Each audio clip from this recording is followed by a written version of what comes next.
So today we are working with foam rollers, just the one, but I'm just going to show you your options if you haven't yet got one and you wish to go shopping. So if you are new to exercise or coming back from injury, you may prefer to get one of these half moon shaped ones because less wobble, right? If you're feeling well, go for this version because you do have more movement options available to you. So now we've had a little think about which one we want to go for.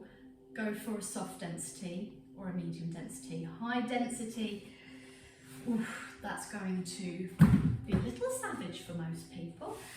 This one's quite squishy, I like it. So we're going to work on the roller, laying back. It's going to have a lovely opening effect on the shoulders. So if you tend to live in this place here, it's going to relieve that.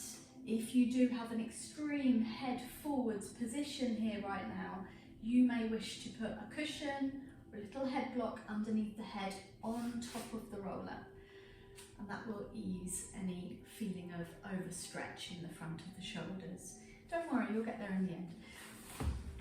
Right, so get on the roller in a manner that suits you. I like to sit to the front of it and then climb on. Good luck, don't fall off. Wide feet and knees to start off with until we find our balance and we feel safe.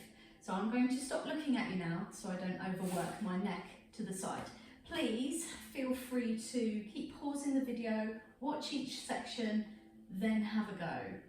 I don't want you overworking your neck, always looking to one side whilst you're doing these.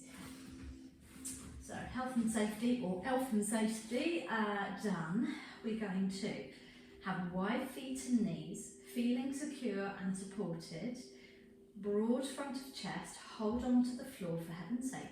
Keep the hip bones here and the pubic bone lined up horizontally. For most people that should be good, with a slight curve in the low back. Now if you feel pinchy or discomfort in the low back, if you were to tighten that rib to hip connection, just a little bit more tone and strength in the front of the abs, that would lengthen that low back curve, which in some people may be a little deep and be causing a pinching sensation. That may be better for you. Try not to jam the low back into the floor because we can end up overworking the hip flexors here, and then the belly gets to have a nice little holiday whilst your poor hip flexors do all the work. So try to keep those relatively soft. Yeah, this diagonal line here and here, and do some more work in the low tummy and the obliques. Holding on for dear life as you bring your knees and feet close together. If you struggle with, because you can't see your feet here, bring both feet and knees together, hold on to the floor, bring the heels apart and then line the toes up with them, and generally that should bring you into a good parallel alignment, feet, knees, hips, hip bones at the front all lined up. Deep breath. When you're ready, on your next exhale, either lift a heel, this is for total beginners, and lower a heel and lower. That's already a balance challenge. If you feel you can, exhale, lift a little off and then lower. Keeping the knee bent. The further away your feet are from you, out here, the harder it is, and that's not necessarily a good thing, okay? So we want to be able to perform the movement without rocking and rolling and falling all over the place. So exhale, lift maybe into a tabletop. Inhale, lower, toe, ball, heel. Exhale, lift. Lower, toe, ball, heel. With control. We're not sinking into one hip or into the other. We're trying to keep evenly balanced on the roller. It will make you extremely aware of all the micro movements and little bad habits we get into to compensate for this leg lift. It's a very simple exercise, but it's a good one. Good. Well done. So, giving you a micro break. This is by no means easy, haha. So we're coming into a tabletop. Some people will feel that they can lengthen the leg or fully straighten the leg. But bear in mind we don't want to fall off the roller. So I'm going to go back to my tabletop and draw 50 pence piece sized circles on the ceiling with my knee. The top of the thigh bone is moving inside the hip joint. I'm still focusing on opening my shoulders either side of the roller, keeping tension in the tummy.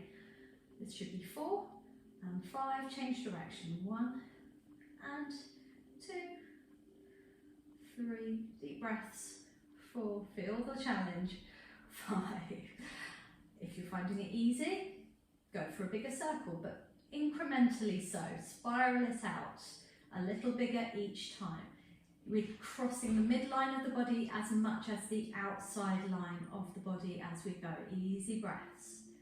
3, 4, 5. Change direction. 1. This is really challenging on the full foam roller. Easier on the half moon. 4. Don't laugh, it doesn't help. 5. Make you wobble even more. Good.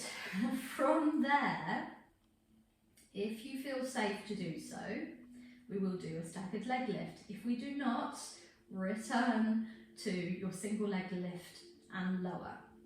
So that's the one you might want to return to. Otherwise, keeping the gaze up towards the ceiling, you do not need to look at your legs, they won't fall off because you've stopped looking at them. Any soreness in the low back, bring the knee closer in. It will be easier to control. Keep the belly drawn in. Take a deep breath in. Exhale, lift that second leg. Hopefully you're still on your roller. And then with control, we lower the first leg, toe ball heel, and the second leg, toe ball heel. Keep changing legs that you start with. So I started with my right, now I'm going from my left into tabletop or slightly closer to the chest. Deep breath in, exhale, tighten the tummy muscles without shortening the shoulders at the front of the chest. Everything is smooth, gliding and under control. Keep doing this. So we've got the first leg, comes in, take a deep breath out. Exhale through a pursed lip as if you were blowing up a balloon. And that will force the air out and tighten your tummy muscles around your waist. Deep breath in, first leg, exhale, second leg. Inhale, first leg down, and exhale, second leg down. Please don't tie yourself in knots over the breath pattern. I would rather you just exhale when it's challenging. So it will probably make a noise when you breathe out, and that's normal. It's not just you. Hence why I'm breathing so loudly, so you feel it's okay. Good. It's okay to be pressing your low back into the roller here. That gives you extra feeling of support. Well done, you. Good. And now, as a reward, let's give our spine massage. Step the feet out to the sides of the mat, so wide feet and knees, and peel the spine off. And roll it back down, one vertebra at a time. You won't feel you're going so high as you normally do with hip rolls because you're elevated here. It's more about just massaging through the sacrum, the low back.